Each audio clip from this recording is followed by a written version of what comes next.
어머님 안녕하세요. 예, 안녕하세요. 네, 혹시 요 증상이 언제부터 좀 생기셨나요? 이게 한 1년 된 것 같아요. 1년 되셨고요. 제가 몇 네. 가지만 간단하게 여쭤볼게요. 네. 혹시 뭐 좀 과도하게 젊으셨을 때 과도하게 일을 많이 하셨거나 뭐 고개 숙여서 일 많이 하시고 그런 게 있으셨나요? 그런 일은 없어요. 그런 건 없으시고 그다음에 네. 좀 입이 마르거나 뭐 얼굴 위로 열이 오르거나 잠을 잘 못 주무시거나 이런 게 있으세요, 혹시? 그런 건 없어요. 그런 건 없으시고 그다음에 네. 뭐 최근 1년 전에 그러셨다고 하는데 신경을 좀 과도하게 쓰시거나 1년 전에 아니면 좀 과로하시거나 그런 게 있으셨나요? 예, 신경은 없었죠. 신경을 좀 과도하게 쓰셨어요. 네. 그래서 이제 등에서 열이 오르는 건 여러 가지 원인이 있어요. 통증도 있으시다고 하니까 목에서부터 네. 등까지 어떤 근육적인 부분이 문제가 되는 경우도 있지만요. 지금처럼 네. 1년 전에 과도하게 신경을 쓰시고 나서 그다음에 등 네. 위로 열이 오르는 거는 보통은 이제 일반적으로는 화랑 관련된 증상이 많거든요. 그래서 네. 이제 뭔가 1년 전에 그 신경 쓰신 증상이 좀 해결이 되셨습니까? 아니면 아직 좀 남아 있으십니까? 아직까지 남아있죠. 예. 그러시면은 이제 열을 좀 드리는 치료는 많이 있어요. 침 치료든 한약 치료든 하시면은 열을 내릴 수는 있는데 화를 내린다 하더라도 그 속 끓이셨던 게 조금 해소가 되셔야지 많이 좋아지시거든요. 그래서 이제 근데 어떤 침도 맞고다 해도요, 안 나요. 그렇죠. 왜 안 나냐면요. 그 속에 속 끓이셨던 게 아직 좀 남아 있으셔서 그래요. 그래서 이제 그런 것들을 조금 이제 쭉 치료하시면서 좀 다스리면서 가셔야 됩니다. 그래서 이제 뭐 때문에 신경 쓰시는지는 모르겠지만은 어떤 그런 부분들이 같이 좀 상담이나 이런 걸 통해서 동반이 돼야지 좋아지시거든요. 주무실 때도 혹시 확확 열이 나시나요? 아니요, 잘 때는 괜찮고요. 누워있으면 괜찮은데, 응. 걸어 다니면 그래요. 걸어 다니시면은 그러시면은 좀 일어나 앉았던가 하면은. 그러시면 좀 나으시네요. 그리고 이제 네. 증상 생기신 지 1년밖에 안 되셨으니까 충분히 네. 좀 좋아지실 수 있으시거든요. 그래서 이제 침 치료만 받아보셨습니까? 아니면 좀 한약 치료도 같이 받아보셨나요? 이 한약도 먹고 그래요. 네? 한약도 한약도 좀 드시고 침도 하셨어요? 맞고요. 예. 그래서 이제 좀 열을 내려주는 한약이 있고요. 그다음에 신경 쓰신 거를 좀 풀어주는 한약이 있는데 그런 거를 복용을 하시면서 침 치료하시면은 어머니 이거 좋아지실 수 있는 거예요. 1년밖에 안 되셨으면은 대신에 좀 속 끓이셨던 거 있지 않습니까? 그런 부분에 있어서 좀 우리 한의원에서 원장님하고 상담 좀 하셔가지고 한번 좀 얘기 좀 나눠보시고 하셨으면 좋겠습니다, 어머님. 네, 어머님 지금 손주분 이렇게 땀을 많이 흘리셔서 여보세요? 고민이신 것 같은데요. 예. 예, 그 손주의 체형이 어느 정도 살집 있고 조금 통통한 아니요, 아이인가요? 살집은 그렇게 그냥 보통입니다. 그냥 체형은 보통이란 얘기죠. 네. 네. 그리고 이제 뭐 그 자녀가 요즘 말하는 예. 비염이든 이런 천식이든 아토피든 알레르기 질환이든 그 외 다른 유병 질환으로 조금 고생하는 질환이 있나요? 그까지는 잘 모르시고요. 예, 저기 알레르기가 있어요. 네, 알레르기가 있고요. 네, 예. 알겠습니다. 비염기도 약간 저기 있는 것 같아요. 어린데도 그래서 이비인후과를 음. 코가 나오면 자주 그 좀 가는 편이에요. 네, 그리고 알겠습니다. 아토피는 있는 것 같아요. 네, 그냥 저기 한 내 고기만 그냥 그렇게 가려워요. 네, 그래서 저거 수지에 있는 문댕이 존이라고 그러죠? 네. 영광약국. 네. 거기도 작년에 너무 심해가지고 거기도 갔다 오고 그랬어요. 네, 알겠습니다. 그리고 이제 손주가 이렇게 편식 없이 음식들은 골고루 잘 먹는 편인가요? 아니면 좀 편식도 네, 심하고? 편식을 하는 편이에요. 네, 김치 같은 거 잘 안 먹고요. 네, 거의 계란, 네, 햄, 이제 그 정도. 네. 그냥 미역국 같은 거. 미역국은 잘 먹는 편이고 두부. 네. 일단 제가 지금 간단하게 그 손주분의 건강 상태를 체크를 했었는데요. 그냥 일반적인 예. 얘기를 드리도록 하겠습니다. 저희가 아이들은 이제 저는 전문으로 보고 있는데 저 또한 아이들한테서 땀을 많이 흘리는 가장 기본 원인은 저희가 말하는 체질적인 속열입니다. 그러니까 아이는 이제 열체질이라는 얘기죠. 근데 이제 그런 열체질 아이한테 그런 속열들을 악화시킬 수 있는 음식이든 아니면 한약이든 아니면 잘못된 이런 생활 습관들이 과중시키면서 그 부분들이 계속 재발이 되는 겁니다. 그리고 이제 할머님도 이 부분 때문에 여러 한의원에서 약도 먹어보고 했는데 그닥 차이가 없더라. 결국 체질은 금방 약을 한 번, 두 번 먹는다고 해서 바뀌는 건 아닙니다. 예, 제가 말한 체질이 개선이 된다고 하지 변신이 된다고 하는 건 아니거든요. 그래서 지금 네. 제가 할머님한테 드리고 싶은 얘기는 손주분은 어쨌든 몸에 열이 많은 열 체질인데 그럼 지금도 제가 계속 혹시나 편식을 하느냐 여쭤본 것도 근데 선생님, 네. 열안주 손발은 무지하게 차요. 그게 이제 지금은. 결국에는 열이 온몸에 다 골고루 순환이 되는 게 아니라 위로 머리 위쪽으로 많이 집중해서 그런 거죠. 그러니까 이제 지금 할머님이 어르시니까 잘 좀 이해하기 쉬울 건데요. 옛날 저희가 보면 할머니 오래 집을 보면 아랫목은 펄펄 끓어가지고 이렇게 장판이 녹아내리는데 윗목은 네. 보면 얼으면 그게 다 네. 순환이 안 돼서 그런 거지 않습니까? 그러니까 네. 열 체질이라고 해서 막 온몸부터 발끝까지 다 열이 펄펄 끓는 게 아니고요.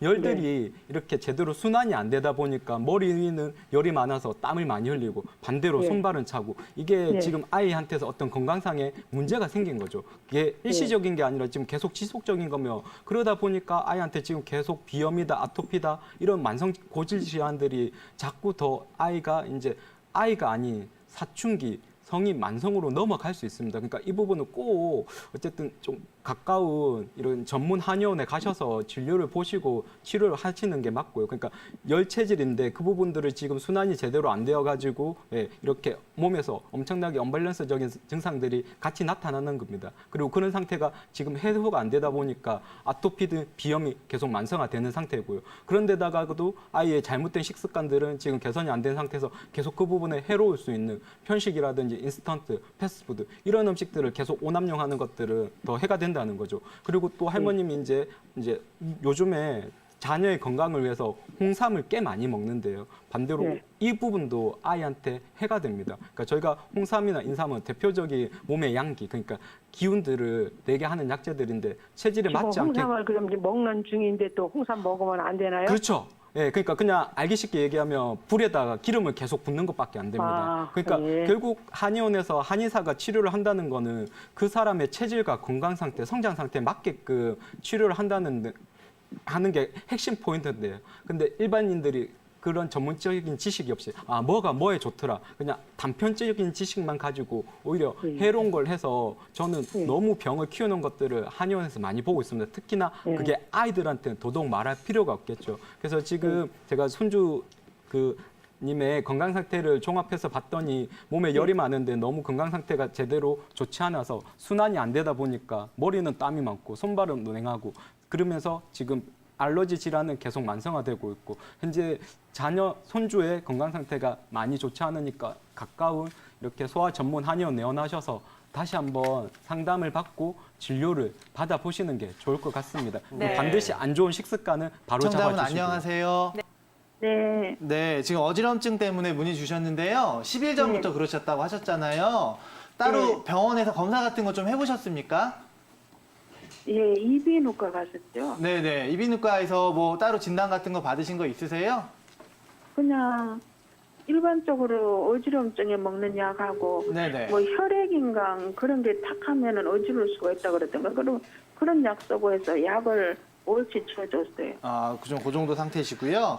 전에 이제 어지럼증이 심하셨다가 이번에 재발하신 게 아니라 10일 전부터 좀 어지럼증이 있으셨던 것 같은데 지금 우리 환자분이 말씀하시는 어지럼증은 전형적으로 이제 이석증 증상이세요. 그래서 이제 어지럼증 환자분들 중에 40% 이상이 이석증 진단을 받거든요. 그래서 제가 이석증에 대해서 자세하게 설명을 드릴 건데요. 이제 한의원에 오시는 환자분들 중에서 제일 많이 걱정하시는 게 이렇게 어지러우니까 혹시나 우리 뇌에 문제가 있는 게 아닐까 이렇게 걱정하시는 분들이 많으세요. 그래서 그거 구별하는 방법만 잠깐 설명드리고 우리 환자분 어지럼증 관련해서 어떤 증상이라든가 진단이라든가 치료 방법을 말씀을 드릴게요. 그래서 일단은 그 뇌로 인한 어지럼증 같은 경우는 중심을 못 잡게 어지럽고 한쪽 팔다리 힘이 빠지거나 아니면 말이 어둔해지거나 뭐 혈압이 많이 올라가거나 이런 증상들이 생겨요. 그런 경우에는 빨리 병원에 가서 검사를 해보셔야 되고요. 이제 두 번째, 지금 환자분처럼 고개를 이렇게 돌릴 때 핑 돌면서 어지럽다든가 세상이 빙글빙글 도는 것 같다든가 아니면 예를 들면 속이 메스껍고 토하고 싶다든가 뭐 이런 증상이 있으면 거의 이제 귀 쪽 문제인 경우가 많거든요. 하지만 이제 특징적으로 이런 증상인 경우에는 한 2, 3분 정도 가만히 있으면은 좀 낫습니다. 어지럼증이 계속 가는 게 아니라 좀 낫거든요. 그런 경우에는 이제 뇌의 문제라기보다는 어떤 말초성으로 귀의 문제인 경우가 많으니까 여기에 맞춰서 치료를 하시면 되세요. 그래서 이제 이석증에 대해서 제가 설명을 드릴게요. 지금 환자분 증상은 이석증이 맞거든요. 그래서 이제 이석증이라는 뭐예요? 건 뭐냐면은 이석, 귀에서 돌이 문제가 되는 건데 이 귀에서 돌이 나와서 굴러가는 겁니다. 어디로 굴러가냐면은 뇌의 안에는 세 반고리관이라는 게 있어요.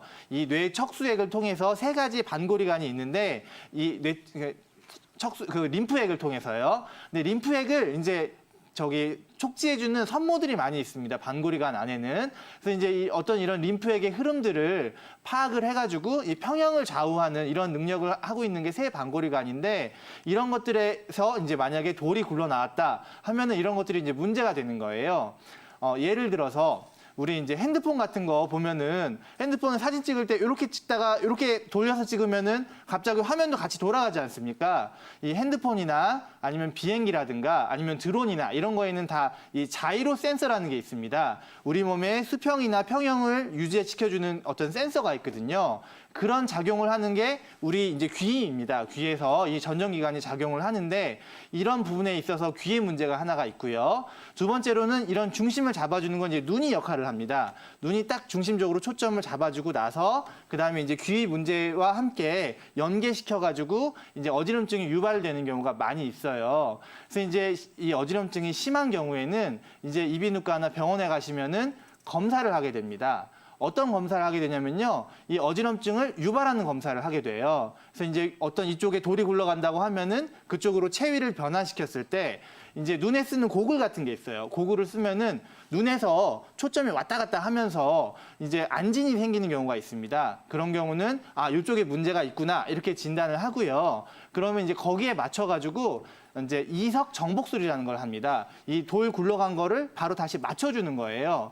이제 이렇게 하면은 좋아는 지세요. 좋아는 지는데 문제는 이게 다시 재발이 잘 됩니다. 재발이 잘 되는 이유는 어떤 귀와 눈과 뇌 기능이 떨어져 있기 때문에 재발이 잘 되거든요. 그래서 이제 이런 재발이 잘 되시는 분들은 이 재발이 잘 안 되게 하는 어떤 그런 훈련이나 이런 게 필요합니다. 그래서 이제 그런 훈련 중에 한 가지를 제가 설명을 드릴게요. 혹시 어머니 좋아하시는 영화 배우 있으십니까? 갑자기 모르니까 생각이 안 나네. 예. 좋아하시는 영화 배우 있으시면요. 그분 네. 사진 하나 딱 잡으셔가지고 이렇게 앞으로 올리시면 돼요. 제가 이제 말씀드릴 게 뭐냐면은 전정 재활 운동인데요. 이렇게 사진을 보시고 이렇게 고개를 옆으로 돌려서도 한번 보시고 그 다음에 반대쪽으로 왼쪽으로도 한번 보시고 이렇게 보시면은 눈에서 이쪽을 중심을 맞춰주고 그 다음에 우리 이 반고리관의 청각 센서가 중심을 맞춰줍니다. 하면서 이게 이제 재활 운동이 되거든요. 왼쪽으로 보셨다가 오른쪽으로 보셨다가 만약에 왼쪽으로 돌리실 때 어지러움이 심하시면은 이쪽은 좀 살짝 돌려주시고 그 다음에 오른쪽으로 돌리시고 잘 되시면 좀 빨리 돌려주시고 이게 잘 되시면은 위아래로 머리도 봤다가 위 턱도 봤다가 위아래로 이렇게 돌려주시면서 요 운동을 하시면 굉장히 좋으세요. 우리 체조 선수들이 빙글빙글 계속 돌아도 평형 감각이 뛰어나지 않습니까? 마찬가지로 이렇게 어지럼증이 심하신 분들은 귀와 뇌와 어떤 눈의 문제가 지금 떨어진 상태이기 때문에 이런 것들을 끌어올리기 위해서 방금 말씀드린 어떤 전정 재활 훈련이 꼭 필요하고요.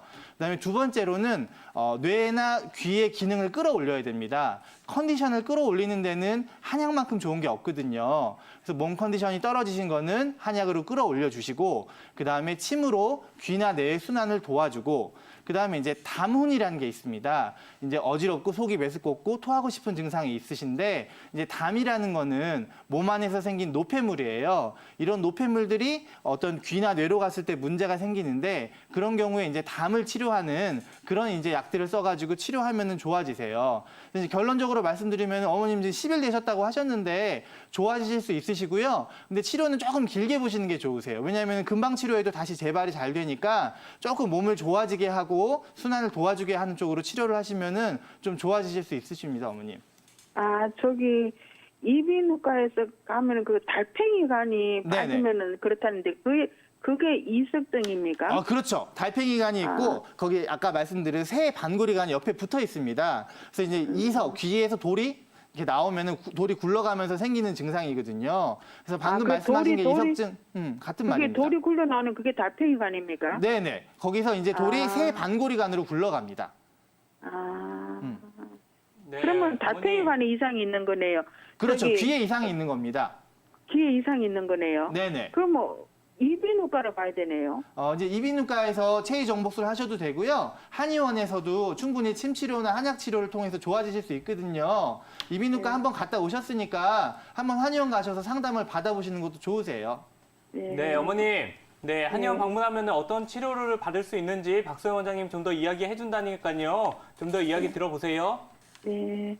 네, 이제 갑자기 이렇게 어지럼증이 심하면 앞에서 원장님이 설명하신 대로 이비인후과에 가셔서 이석 정복술을 하죠. 이석 정복술은 이렇게 고개를 이렇게 돌리는 어떤 그런 정복인데 그러면 빠진 돌이 제자리에 들어가요. 그런데 사실 저도 몇 년 전에 극심한 스트레스를 받아가지고 딱 이 이석증으로 정말 놀랬던 경험이 있는데 이 이석증으로 인한 어지러움을 겪어보지 않으면 그 어지러운 정도를 잘 모르시는데 정말 누워있어도 막 빙빙빙 돌고 고개를 조금만 돌려도 굉장히 어지럽거든요. 그리고 심하면 당연히 구역질 나고요. 그래서 이거는 양방에서는 이렇게 이석 정복술이 일단 첫 번째 단계고 어떻게 생각하면 그게 양방 이비인후과에서 해줄 수 있는 전부라고 할 수가 있어요. 그런데 한방에서는 보통 사람들이 어지럽다 그러면은 어지럽다는 표현보다 나는 빈혈이에요라고 얘기를 하잖아요. 근데 사실은 정확히 이 빈혈이란 말은 틀린 말이죠. 빈혈은 뭔가가 혈액 성분에서 헤모글로빈, 즉 혈액이 뭔가 허해서 생긴 그 부족해서 생긴 어지럼증인데 이거는 한방에서는 혈허라 그래서 이런 경우는 보혈제, 당귀나 청국 같은 사물탕지제를 쓴 보혈제를 써야지 해결이 되는 문제인데 이 환자분처럼 이석증에 의한 어지럼증은 제가 제 자신도 그랬고 제가 한의원에서 환자들을 볼 때 제일 많은 경우가 앞에서 원장님께서 담훈이라는 표현을 하셨는데요. 담음에 의한 어떤 그런 어지럼증이세요. 그래서 이석 정복술을 해서 심하게 어지러운 거를 한 80%, 90%는 잡았지만 나머지 10%, 20%는 잘 안 잡히는 경우가 많은데 그런 경우에 한의원에 오셔서 이런 담음 치료를 하시는데 이 담음 치료는 우선 사실 처음에는 그냥 침 치료만으로는 어느 정도 크게 큰 효과는 보기 힘들고 보험이 되는 약 중에서 제가 주로 이제 잘 쓰는 약은 반화백출 천마탕이라는 보험이 되는 약제가 있어요. 그래서 심하지 않는 경우는 반화백출 천마탕 일주일 정도 처방을 하고 침 치료해서 조금 이렇게 순환을 도모를 하면 좋아지는 경우가 거의 대부분이고 그것보다 조금 더 오래 되셨거나 아니면 담음이 심한 경우 아니면 또 심하게 이 이석증이 심한 경우는 약을 거기다가 이 담음을 유발하는 원인이 어떤 비회 허약일 수도 있고 아니면 전체적인 기혈순환의 문제일 수도 있고 아니면 이 온몸의 순환을 도모하는 심장에 화가 찐눌려서도 저는 아까 스트레스 때문에 갑자기 이석증이 왔다고 표현을 했는데 이런 경우는 화병을 치료를 해야 되거든요. 그래서 첫 번째는 한의원에 가셔서 침치료 받으시고 보험이 되는 약제 중에서 맞는 처방을 써보시고 한 일주일 정도 써봐도 큰 효과가 없으시면 일단 진맥을 정확히 하셔서 그 원인이 기혈 허약인지 아니면 담을 생성하는 어떤 비위의 기능의 이상인지 화의 이상인지 어떤 그런 걸 정확히 판단을 하시고 처방을 쓰시면 뭐 한 3주분 정도면은 거의 대부분의 특히 이렇게 오래되지 않으셨고 지금 이 증상이 생기신 지 한 열흘 정도 되셨으니까 그닥 어렵지 않게 해결이 되는 문제이기 때문에 빠른 시일 내에 가까운 한의원에 가셔서 꼭 치료를 받아보시기를 권합니다. 네, 어머니 꼭 한번 치료 잘 받아보시고요. 또 궁금한 점 생기시면 저희가 상담 도와드릴 테니까요. 예, 지금 근데 전화 주세요. 흑염소를 먹는데 흑염소 먹어도 될까요? 아니요. 흑염소 드시지 마세요. 왜냐하면 이게 흑염소를 잘못 드시면 금방 이 어지럼증에 이석증의 원인이 되면 담음을 만드는 어떤 원인이도 흑염소가 되실 수 있거든요. 그래서 허약해서 생겼나 그러고 흑염소를 드시는 모양인데 흑염소는 일단 잠시 중단하셨다가 이게 다 해결이 된 다음에 약간 보호를 필요로 할 때 흑염소를 드시고 그 전에 정확한 원인을 조금 찾으셔야 될 것 같습니다. 흑염소는 중단하시는 게 좋을 것 같아요. 네.